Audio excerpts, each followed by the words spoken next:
दोस्तों, यह मूवी पूरी तरह से साइंस और टेक्नोलॉजी पर बेस्ड है, जिसकी शुरुआत होती है ईयर 2063 से, जहां एक लेडी साइंटिस्ट सेमिनार को अटेंड कर रही होती है और वहां मौजूद सभी लोगों को स्क्रीन पर बताती है कि ग्लोबल वार्मिंग के कारण हर ईयर अर्थ के टेम्परेचर में वृद्धि होती जा रही है, जिससे कुछ सालों बाद अर्थ से लाइफ खत्म हो जाएगी। फिर वो सेमिनार के लोगों को इसका सोल्यूशन बताते हुए कहती है कि स्पेस में एक फार अवे गैलेक्सी में अर्थ के जैसा ही एक प्लेनेट है, जिस पर शायद इंसान भी रह सकते हैं। इसका टेस्ट करने के लिए वो 29 स्पेशल बच्चों को लैब में तैयार करती है, जो कि 86 साल बाद वहां पहुंचेंगे और इनकी तीसरी पीढ़ी अर्थात इनके पोता पोती भी उस प्लेनेट पर जाकर रहेंगे, जिसके लिए हम बायोलॉजिकली आर्टिफिशियल टेक्निक से उन बच्चों को पैदा करेंगे। इस पूरे मिशन को उन्होंने स्काउटिंग मिशन नाम दिया। हालांकि सेमिनार में रिचर्ड नाम का एक व्यक्ति बैठा था, जिसके मन में शंका थी कि आखिर वो 29 बच्चों को इतना सरवाइव कर भी पाएंगे कि नहीं। इसलिए वो कहता है कि हमें ऐसे बच्चे चाहिए जो अकेले रह सके और अकेले ही अपने को संभाल सके। फिर रिचर्ड बच्चों का हेड बनकर उन्हें मेंटली व फिजिकली रूप से तैयार करता है। अगले सीन में रिचर्ड बच्चों से मिलने के लिए एक विशेष प्रकार का प्रोटेक्टिव सूट पहनकर लैब में पहुंच जाता है। जैसे ही वो लैब में एंटर करता है, सभी बच्चे दौड़ते हुए उससे लिपट जाते हैं। इससे रिचर्ड को बहुत अपनापन महसूस होता है। वह 3 बच्चों क्रिस्टोफर, स्टेला और जैक को बिस्तर पर लिटाता है, जहां जैक रिचर्ड से बोलता है कि उसे अकेले में डर लगता है। तब रिचर्ड उससे कहता है कि तुम्हें डरने की कोई भी जरूरत नहीं है। अगले सीन में रिचर्ड मिशन की हेड साइंटिस्ट से बोलता है कि वह भी बच्चों के साथ स्पेस शिप से होते हुए स्पेस में जाना चाहेगा। हालांकि रिचर्ड की शादी भी नहीं हुई थी, इसलिए उसे यहाँ की कोई चिंता भी नहीं थी और हेड साइंटिस्ट ने यह भी सोचा कि अगर रिचर्ड बच्चों के साथ गया तो यह मिशन जल्दी सक्सेसफुल भी हो सकता है। इसलिए वह रिचर्ड को बच्चों के साथ जाने के लिए हाँ कर देती है। उसके बाद हम इस मिशन को लॉन्च होते हुए देखते हैं, जिसमें सभी बच्चे जाकर स्पेस शिप में बैठ जाते हैं और आखिरी बार रिचर्ड स्पेस शिप की विंडो से अर्थ को देखता है। फिर ये सभी 4 साल बाद एक मेन शिप में एंटर हो जाते हैं, जो कि देखने में उनके चैम्बर जैसा ही होता है। फिर मूवी में 10 साल के आगे का सीन स्टार्ट होता है, जब तक सभी बच्चे टीनेजर हो चुके होते हैं। वो सभी अपनी अपनी फील्ड में एक्सपर्ट भी हो चुके होते हैं, जैसे कोई साइंटिस्ट, फिजिसिस्ट, बोटनिस्ट etc। इन बच्चों को रोज एक काम करने को दिया जाता है, जिसे उन्हें बिना किसी की हेल्प के करना होता है। इन्हें पीने के लिए एक ब्लू कलर का लिक्विड भी दिया जाता है, जिससे इनमें ह्यूमन हार्मोन्स डेवलप न हो सके और ये एक दूसरे की तरफ बिल्कुल ध्यान न दे। आगे एक दिन जब क्रिस्टोफर हाइड्रोफोनिक ट्री की स्टडी कर रहा होता है, तो उसे पानी में कुछ टॉक्सिक एलिमेंट्स देखने को मिलते हैं, जिसके बारे में वह रिचर्ड से भी पूछता है, लेकिन रिचर्ड ज्यादा कुछ बताए बिना ही वहां से चला जाता है। यह होने के बाद फिर रिचर्ड अर्थ पर अपनी टीम को एक मैसेज सेंड करता है कि अब बच्चे बहुत ही ज्यादा स्मार्ट हो गए हैं।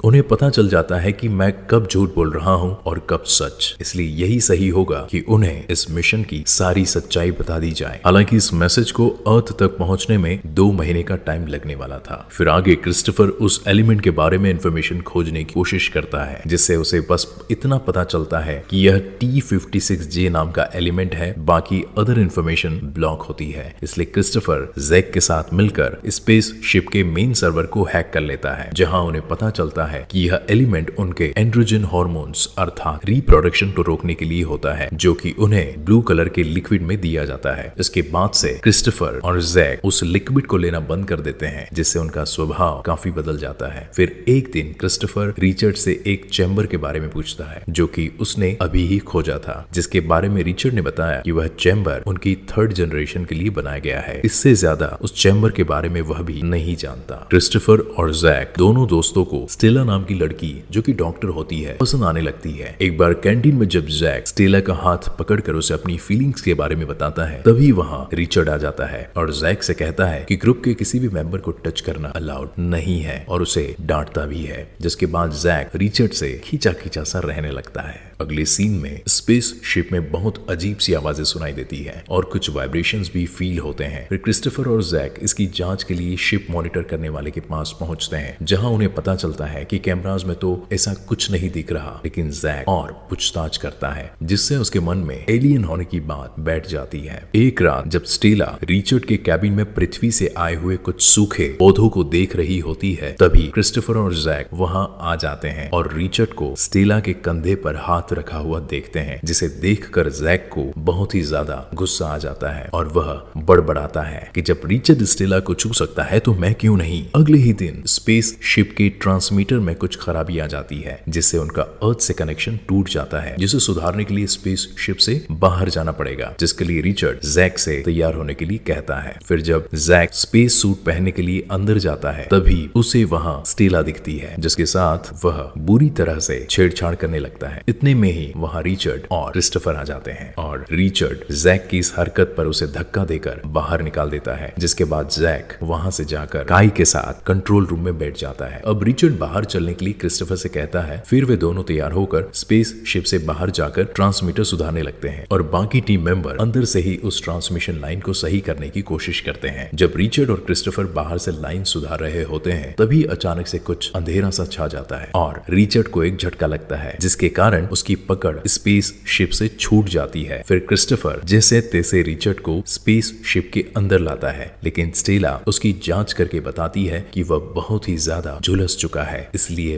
अब वह बच नहीं सकता। अब आगे टीम मेंबर अपना न्यू हेड चुनने के लिए वोटिंग करते हैं, जिसमें क्रिस्टोफर, हालांकि जैक को यह बात पसंद नहीं आती, इसलिए वह सभी मेंबर्स को ब्लू लिक्विड की बात बता देता है, जिससे सभी लोग उस लिक्विड को पीना छोड़ देते हैं। इसके बाद से उन मेंबर्स के बिहेवियर में काफी चेंज आ जाता है। कुछ तो पहले जैसे ही अपना काम करते रहते हैं, लेकिन जैक के साथ वाले कुछ मेंबर्स लड़ने झगड़ने लगते हैं और कुछ मेंबर हर बात पर फिजिकल रूप से इंटीमेसी शुरू करने लगते हैं। अगले सीन में जैक एक बार फिर से स्टेला के साथ छेड़छाड़ करने की कोशिश करता है, लेकिन इस बार उसे क्रिस्टोफर बचा लेता है। इसके बाद से क्रिस्टोफर और स्टेला के बीच में भी नजदीकियां बढ़ने लगता है। आगे जैक मेंबर्स को बताता है कि रिचर्ड के साथ ही एलियन यहाँ आ चुका है और अब तक वह आर्काइव रूम में है, जहाँ सभी सीसीटीवी और रिकॉर्डिंग्स रखी होती है। इसके बाद जैक और काई उसका पता करने के लिए रूम में जाते हैं और वहां से भागते हुए बाहर निकलते हैं। फिर जैक सभी मेंबर से बोलता है कि वहां सच में एलियन है, लेकिन क्रिस्टोफर और उसके साथियों को इस बात पर यकीन नहीं होता, इसलिए वो लोग आर्काइव रूम में जाते हैं। फिर वो